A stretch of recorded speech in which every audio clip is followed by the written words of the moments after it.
So that's the question. Should professional track and field athletes be paid more? Track and field stars are celebrated as global icons, but many struggle to make ends meet for them and their families.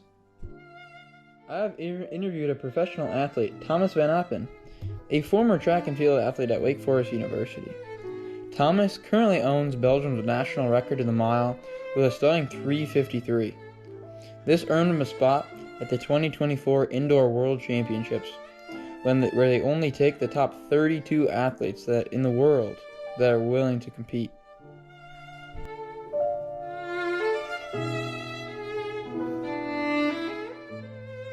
Some questions we asked Thomas were, how do you manage your time with your intense training schedule? And how do you plan on getting a pro deal? And also, what is your biggest goal? And lastly, what do you think the largest challenge is that you'll face while trying to reach that goal? Here's what he said. He said, for me it's pretty easy, especially since I don't work very many hours and I work from home a lot. This allows me to train freely most of the time. It is a large time commitment, but this is what I train my whole life for, and I'm not going to give up now.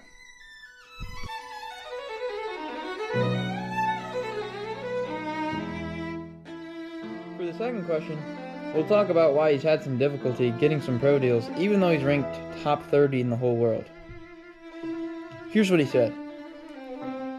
Yeah, it's hard because I put my whole life into this, but I'm barely making it. Luckily, my agents can pay for my meet entries and hotel costs. I still don't have an active income from running because the deals that I'm getting offered just won't be able to cut it. Obviously, within other sports, it's a lot different. Many pro circuits in any other sport will automatically give you a sustainable income to survive on. Track and field is way different in that sense. You basically just have to want to compete and not do it for the money in track and field, as only the biggest names get substantial deals. If Thomas had won the World Championships this year, he would have had no problem getting a good deal. But you have to be the best to get what you truly deserve. So now we'll go through a typical day in Thomas's training regimen. So we start out with 7 a.m. He wakes up and he makes his breakfast. At 8 a.m. he bikes 3 miles to the track for morning practice. At 8:30 practice starts and he does a 2-mile warm-up, and then a detailed session on the track, and then another 2-mile cooldown. Then at 10:30 he refuels after the workout, bikes home, takes a shower, and gets ready to work. At 11:30 he takes his lunch, he starts his work at home, and if he doesn't work that day, he takes a nap. Then at 2 p.m. he bikes back to the track for a second session.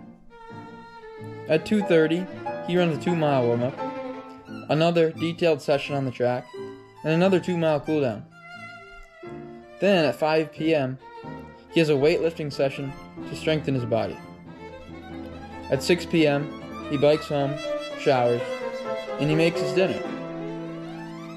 At 7:45 he does stretching and some band circuits. At 8 p.m.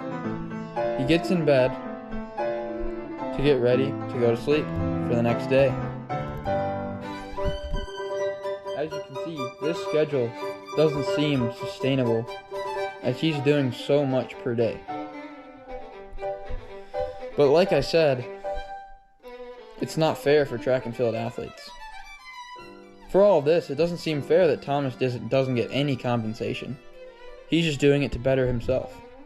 Thomas would love a pro deal, but the good ones haven't come his way yet. Many people watch track and field. Professional athletes like Thomas not only represent their country on a world stage, but they are also athletes that the younger generation really look up to. Thomas thinks that the pay gap between sports is understandable because there is more money in them, but still thinks that the compensation isn't fair, and that's why many track and field athletes are choosing to go instead into the workforce instead of representing their country on a world stage. They're choosing not to inspire the next generation of athletes only because they cannot survive with no income. So they have to get a job and lose sight of their dreams. I then found some facts about other sports and their incomes in the professional fields. The players in the NBA in the 2019-2020 season made an average salary of $8.32 million. The MLB, $4.03 million. How about the NFL? $3.26 million. And the NHL, bringing in a whopping $2.67 million on average. Turn that to track and field, and you see the real problem. In 2022, the average income for professional track and field athletes was just under $40,000, with only the top 10% of athletes making over $208,000, thus showing that many athletes are not making ends meet while trying to make a living out of this profession, while other athletes in other sports get paid way more money for doing the same amount of work and training to be at that same top level. A call to action for the sport would be to pressure sponsors and big-name companies to put money into the sport so that all pro athletes can get paid for their hard work and daily sacrifices. Marketing of top athletes in each respective country would allow more people to support it, and thus they will watch, making the sport more money. Fair compensation for track and field athletes is a matter of respect for their talent, dedication, and the immense value they bring to the sport and the fans around the world.